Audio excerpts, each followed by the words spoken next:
Pernah nggak sih teman-teman ngobrol sama seseorang, ngerasa udah nyampein maksud dengan sangat jelas, tapi dia nangkepnya malah berbeda? Tenang aja, itu hal yang sangat wajar kok. Karena komunikasi itu bukan hanya mengirimkan pesan, tapi soal gimana manusia saling memahami. Assalamualaikum warahmatullahi wabarakatuh. Saya Noval Oktavia Ramadhani dari kelas KPI 2B dengan NIM 12512900082. Hari ini saya akan mengajak nih teman-teman semua untuk menyelami dua pilar besar filsafat komunikasi yang akan mengubah cara kita melihat percakapan sehari-hari. Nah, kita mulai bahas dari definisi secara bahasa dan istilah, menurut para ahli, kenapa materi ini penting untuk dibahas, sampai contoh nyata dalam kehidupan kita sehari-hari. Oke teman-teman, yang pertama kita mulai dari teori pengalaman atau nama populernya adalah fenomenologi. Dalam Kamus Besar Bahasa Indonesia, fenomenologi itu adalah berarti ilmu tentang perkembangan kesadaran dan pengenalan diri manusia sebagai ilmu yang mendahului ilmu filsafat atau bagian dari filsafat. Dan secara etimologi, fenomenologi yaitu berasal dari kata Yunani yaitu phenomenon, yang artinya sesuatu yang tampak atau yang terlihat karena bercahaya. Dalam bahasa Inggris, fenomenologi dibagi menjadi dua, yaitu dari kata phenomenon dan kata logos. Secara istilah, yang pertama, fenomenologi adalah ilmu tentang penampakan, yaitu penampakan tentang apa yang menampakkan diri ke pengalaman subjek. Dengan demikian, setiap penelitian atau karya yang membahas cara penampakan dari apa saja merupakan adalah fenomenologi. Yang kedua, menurut Elliston yang dikutip dalam jurnal berjudul Pengembangan Ilmu Sosial, Model Fenomenologi dan Herman memaparkan bahwa fenomenologi adalah membiarkan apa yang menunjukkan diri sendiri dilihat melalui dirinya sendiri dalam batas-batas dirinya sendiri sebagaimana ia menunjukkan dirinya melalui dan dari dirinya sendiri. Dan yang ketiga, secara istilah, fenomenologi adalah studi tentang bagaimana di dunia ini tampil atau dialami oleh kesadaran diri kita. Secara sederhana, fenomenologi mengajak kita untuk melihat sebuah kejadian apa adanya, sebagaimana pengalaman langsung sebelum kita beri label atau tafsiran tertentu. Kalau bicara arti luasnya, ini adalah ilmu tentang segala hal yang tampak. Tapi bagi kita di filsafat komunikasi, fenomenologi adalah cara untuk membedah bagaimana sebuah gejala atau kenyataan itu muncul dan ditangkap oleh pikiran kita sendiri. Nah, kesimpulannya yang saya dapat yaitu fenomenologi adalah ilmu yang mempelajari bagaimana segala sesuatu yang ada di dunia ini menampakkan dirinya apa adanya kepada kesadaran kita. Murni berdasarkan pengalaman langsung tanpa dicampuri prasangka atau asumsi dari orang lain. Nah, setelah kita mengalami sesuatu, kita butuh memberinya makna.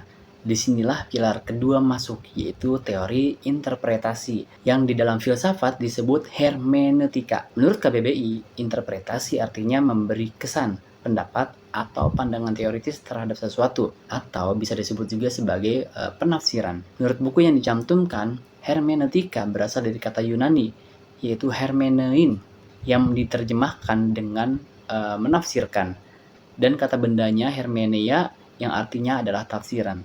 Secara istilah, yang pertama, hermeneutika biasa difahami sebagai seni dan ilmu menafsirkan, khususnya tulisan-tulisan berkewenangan, terutama berkenaan dengan kitab suci dan atau identik dengan tafsir. Nah, menurut istilah yang kedua yang dikemukakan di buku Hermeneutika karya Mojiyah Raharjo, yaitu hermeneutika adalah suatu metode atau cara untuk menafsirkan simbol yang berupa teks atau sesuatu yang diperlukan sebagai teks untuk dicari artinya dan maknanya. Dan yang ketiga, dari Badan Pengembangan dan Pembinaan Bahasa Kemendikbudrismen, hermeneutika secara istilah adalah ilmu, teori, atau seni menafsirkan teks untuk memahami makna mendalam di balik ungkapan penulis. Dari sini juga kita bisa menarik kesimpulan yang mau dipahami nih teman-teman.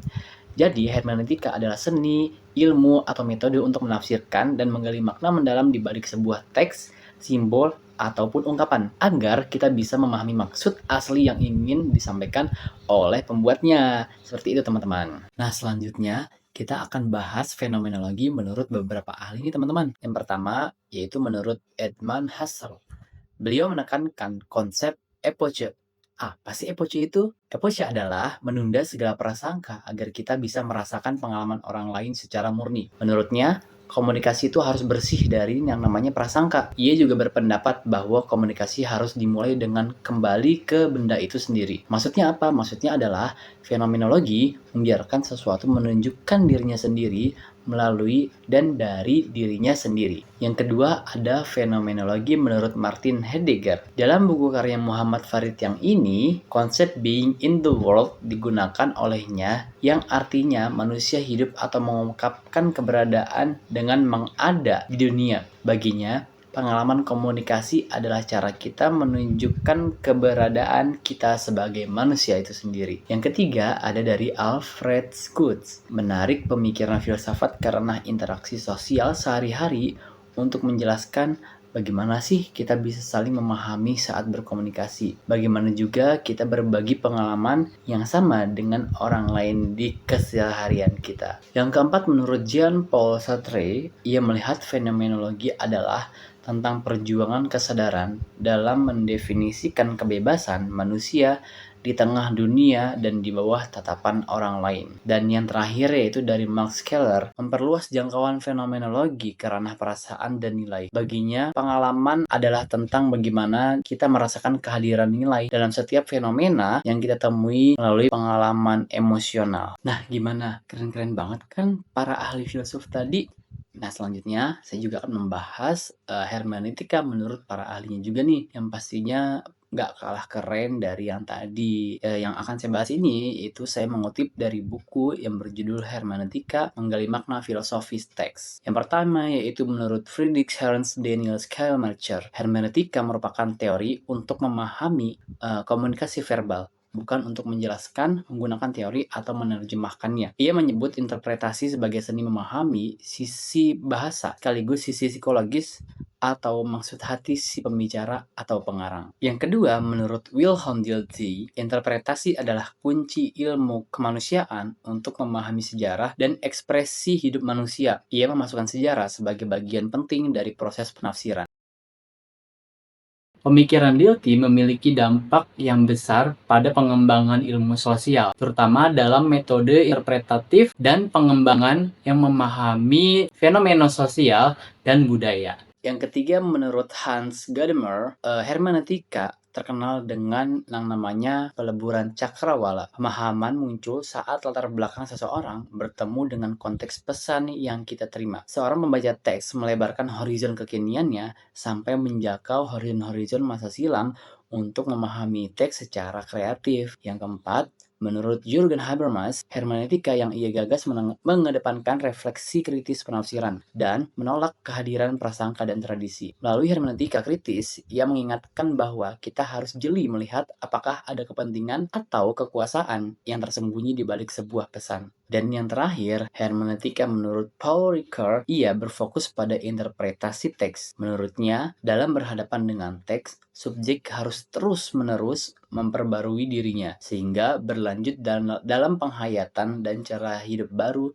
Jadi itulah kenapa pentingnya kita mempelajari keduanya. Dalam etika komunikasi, kita tuh nggak boleh asal telan informasi aja teman-teman. Fenomenologi itu ngajarin kita buat merasakan dulu tanpa ngejudge, menjauhkan kita dari sifat yang menghakimi. Sedangkan hermeneutika ngajarin kita untuk menafsirkan dengan bijak. Dengan memahami kedua teori pengalaman dan interpretasi tadi, kita jadi komunikator yang lebih etis karena sadar bahwa setiap orang punya kacamata yang berbeda. Setelah penjelasan yang panjang tadi, saya mengambil contoh nyata, dua contoh nyata yang kita alami sehari-hari. Contoh yang pertama adalah, ini yang paling sederhana nih teman-teman, dalam kehidupan sehari-hari apalagi, yang bikin sering kita berantem, yaitu cara membaca chat WhatsApp dari pacar yang cuma bilang iya. Nah, pasti teman-teman sering ngalamin. Tapi di balik itu, dari sisi fenomenologi, kita langsung mengalami ketidaknyamanan ketika melihat chat iya itu tadi. Tanpa prasangka, kita ngerasain apa ada yang berbeda. kita ngerasain ada yang berbeda dengan komunikasi biasanya. Sedangkan dari sisi hermeneutika, kita mulai menafsirkan apakah dia marah, atau dia sibuk, atau HP-nya rusak, kita nggak tahu. Di sini kita sedang melakukan proses peleburan cakrawala tadi, mencoba memahami konteks hidup dia saat mengirim chat tersebut. Nah, contoh yang kedua, bayangin sebuah komentar di media sosial. Secara fenomenologi, kita ngerasain emosi atau pengalaman saat baca teks tersebut, dan secara hermeneutika, kita mencoba menafsir konteksnya. Apakah ini sarkas atau apakah ini kritik yang membangun? Dengan kita menggabungkan keduanya, kita tidak akan mudah terprovokasi. Nah, teman-teman, dari kedua contoh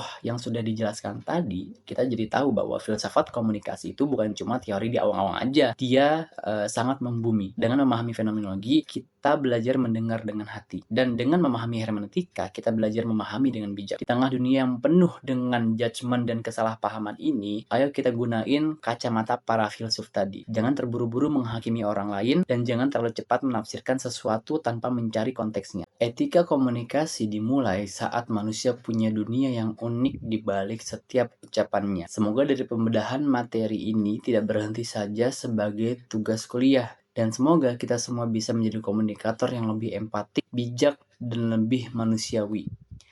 Terima kasih saya ucapkan kepada Bapak Fahrudin Jayadi sebagai dosen mata kuliah Etika dan Filsafat Komunikasi. Dan juga saya ucapkan terima kasih kepada teman-teman semua. Keep exploring and keep understanding. Wassalamualaikum warahmatullahi wabarakatuh.